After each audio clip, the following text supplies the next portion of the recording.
નમસ્કાર દર્શક મિત્રો, ચરોતરના અવાજમાં વાસ્તવિક પ્રાચીન વિજ્ઞાનના બીજા એપિસોડમાં આપનું હાર્દિક સ્વાગત છે.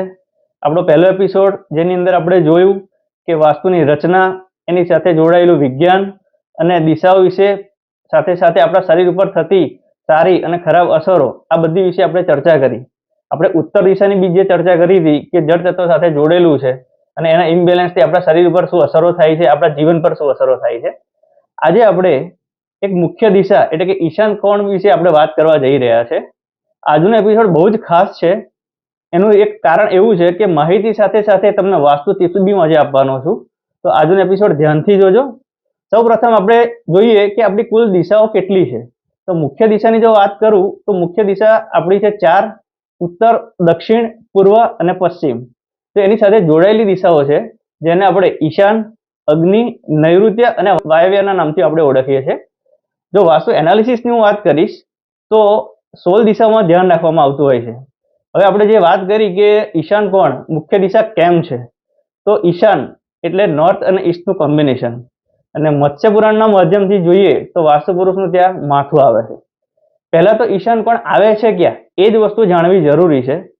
હાલની પરિસ્થિતિમાં ઘણા બધા એવા હશે આપણા દર્શકો જેને દિશાઓ ક્યાં આવેલી છે, કેવી રીતના જોવાની, એનું કોઈ નોલેજ નહીં હોય.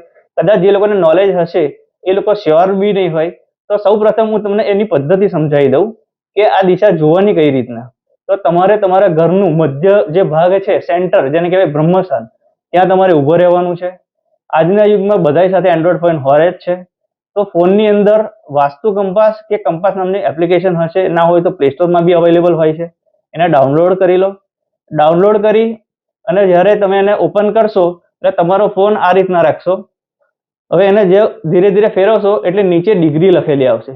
જ્યારે ડિગ્રી આવે 0 થઈ જાય એટલે તમારે તમારો ફોન હોલ્ડ કરી દેવાનો છે. એ હોલ્ડ કર્યા પછી ઉપર ચક્રમાં જોશો તો ત્યાં તમને નોર્થ, ઈસ્ટ, વેસ્ટ, સાઉથ દરેક દિશા ત્યાં આગળ તમને જોવા મળશે.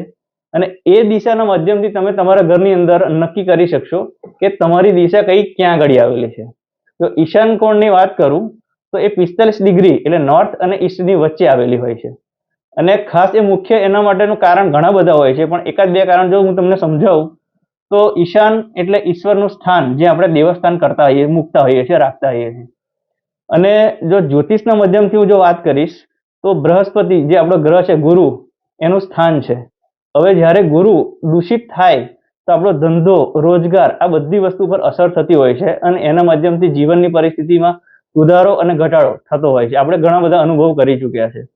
વાસ્તુના માધ્યમથી જો વાત કરીશ તો એ જે દિશા છે એના ગુણધર્મ એવા છે કે ક્લેરિટી ઓફ માઇન્ડ. જ્યારે તમારું માઇન્ડ તમારા ક્લિયરિટી ના આવતું હોય, તમે કન્ફ્યુઝનમાં રહેતા હોય, તમારે અલગ અલગ વિચારો આવતા હોય, શું કરવું, આગળ કઈ રીતના વધવું, આ બધી જ વસ્તુમાં જ્યારે તમને તકલીફ અનુભવ થાય તો સમજી લેવાનું કે તમારી નોર્થ ઈસ્ટ એટલે કે ઈશાન કોણમાં કંઈક ને કંઈક લેવલે દોષ ઉત્પન્ન થયેલો છે. ઈશાન કોણની અંદર ખાસ કરીને આપણે જોઈએ તો ત્યાં આગળ ટોયલેટ, કિચન આ રાખવું નિષેધ છે. એ રાખવાથી ગંભીર બીમારીઓ થાય છે, એના ચાન્સીસ બહુ જ વધી જાય છે. અને ત્યાં દેવસ્થાન રાખવાનું બીજું બી એક કારણ એવું છે કે ત્યાં દેવસ્થાન રાખવાથી પવિત્રતા જળવાશે. પવિત્રતાની સાથે સાથે જોઈએ તો એક સકારાત્મક ઉર્જા વધતી જાય છે, જેના માધ્યમથી વાસ્તુ પુરુષનું જે માથું ત્યાં આગળ આવેલું છે, જે મત્સ્ય પુરાણના માધ્યમથી છે, તો એ શાંત થાય છે અને વાસ્તુ દોષની અંદરથી બી તમને મુક્તિ મળે છે. હવે આપણે એની સાથે સાથે એક એવું બી પ્રશ્ન તમારા મનમાં કદાચ ઊભો થતો હોય કે ત્યાં આગળ મંદિર એટલે કે દેવસ્થાન ત્યાં આગળ કેમ, અને બીજે ક્યાંક રાખવું હોય તો રખાય કે ના રખાય. તો મંદિર કે દેવસ્થાન રાખવાની જગ્યા ઘરમાં ઘણી બધી રાખી શકાય છે, એના નીતિ નિયમો અલગ હોય છે. હવે આપણે જોઈએ તો ઈશાન કોણની અંદર સૌથી પહેલું એવું કહેવાય છે કે એ ખૂણો આપણો એકદમ સાફ અને ક્લીન હોવો જોઈએ.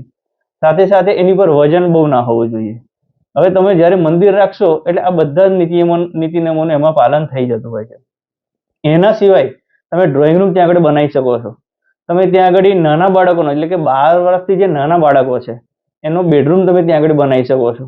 60+ એજ જેની હોય છે એ લોકોનું બી એ બેડરૂમ તમે ત્યાં આગળ રાખી શકો છો.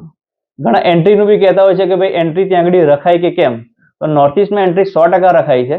પણ એના તમારે ધ્યાન એ રાખવાનું છે કે નોર્થ ઈસ્ટની અંદર 2 એન્ટ્રી આવે છે, N8 અને E1. તો પહેલી એન્ટ્રી N8 ની અને એની સાથે E1.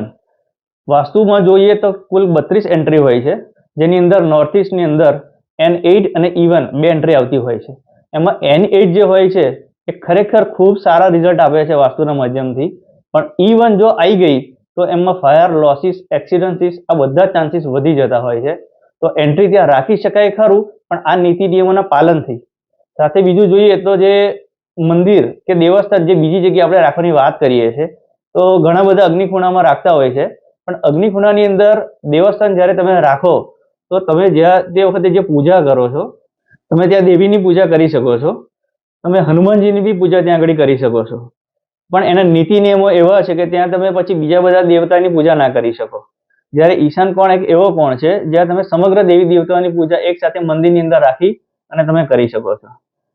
આપણે જ્યાં ચર્ચા કરી રહ્યા છે એની અંદર મંદિર અને દેવસ્થાન આ બેની એક વ્યાખ્યા બી મને સમજાવવાનું મન થયું, કેમ કે જ્યારે આપણે ચર્ચા કરતા હતા ત્યારે ક્યારેક મંદિર અને ક્યારેક દેવસ્થાન આવા શબ્દનો ઉપયોગ થતો હતો. તો આ એક પ્રશ્ન છે કે મંદિર અને દેવસ્થાન આ બેની વ્યાખ્યા શું છે અને તફાવત શું છે. તો ખાસ કરીને ધ્યાન આપવા જેવું છે કે ઘરની અંદર દેવસ્થાન હોય, મંદિર ક્યારેય ના હોય. કારણ કે મંદિરની એક આકૃતિ જોઈએ આપણે તો મંદિર પર ઘુમ્મટ હોય છે. ઘુમ્મટ હોય ક્યારે? જ્યારે એની પ્રાણ પ્રતિષ્ઠા કરવામાં આવે અને ઘુમ્મટ પર જ્યારે ધજા ચડાવવામાં આવે. હવે દેવસ્થાન એટલે કે એક સ્થાન ઘરનું એવું જ્યાં તમે તમારા દેવી દેવતાઓને સ્થાન આપી તમે તમારું સ્મરણ કરી શકો એમની સાથે અને શાંતિની અનુભૂતિ કરી શકો.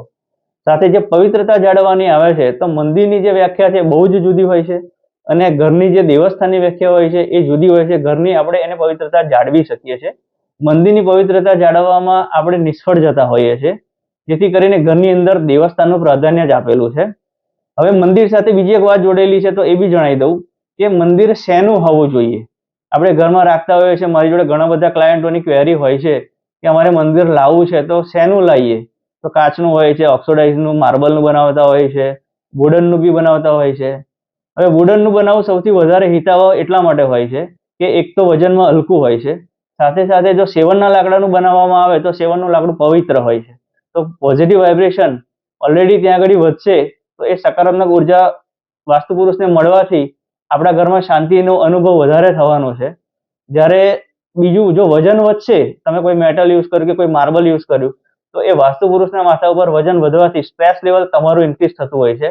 કારણ કે ઈશાન ખૂણાનું જે આપણે અત્યાર સુધી વાત કરી એનું સીધું જ જે જોડાણ થાય છે એ આપણા મન પર થતું હોય છે. એટલે એટલા માટે સૌથી વધારે ઈશાન ખૂણો આપણા જીવન સાથે મુખ્ય ગણવામાં આવી રહ્યો છે. અને કલરની જો વાત કરી લો સાથે સાથે તો મંદિરની અંદર ઘણા બધા રેડ બલ્બ કરતા હોય છે, LED લગાવતા હોય છે, રેડ આસન બી કરતા હોય છે. પણ જ્યારે તમે ઈશાન ખૂણાની અંદર મંદિર બનાવતા હોય, દેવસ્થાન બનાવતા હોય તો ખાસ ધ્યાન રાખજો કે એની અંદર રેડ કલરની લાઇટ ક્યારેય ના રાખશો. જો આસન કરતા હોય, પાથરતા હોય તો વ્હાઇટ યા ક્રીમ કલરનું આસન તમે વાપરી શકો છો, વ્હાઇટ કલરની લાઇટ તમે કરી શકો છો. રેડ કલર કરવાથી એન્ટી એલિમેન્ટ ત્યાં આગળ હાજરી થાય છે અને એની સાઈડ ઇફેક્ટો આગળ આપણે ભવિષ્યમાં આપણી સાથે જોવા મળે છે. તો આજે આપણે જે ચર્ચા કરી ઈશાન કોણ વિશે અને મુખ્ય કેમ છે, એનાથી શું આપણા મનસ પર અસર થતી હોય છે, આપણા જીવનમાં શું ફેરફાર થતા હોય છે, આ બધી વિશે આપણે ચર્ચા કરી. હવે પછીનો આપણો એપિસોડ જે નેક્સ્ટ સન્ડે રિલીઝ થશે એ આપણે અંકશાસ્ત્ર ઉપર લેવા જઈ રહ્યા છે. કારણ કે 2023ની પૂર્ણાહુતિ થઈ રહી છે, 2024ની શરૂઆત થઈ રહી છે. તો આવો આપણે જોઈએ આવતા એપિસોડમાં કે તમારી જન્મ તારીખ, મૂલાંક અને ભાગ્યાંકના માધ્યમથી તમારા માટે 2024માં શું લઈને આવી રહી છે. ખૂબ ખૂબ ધન્યવાદ. અમારી સાથે આવી રીતે જોડાયેલા રહેજો.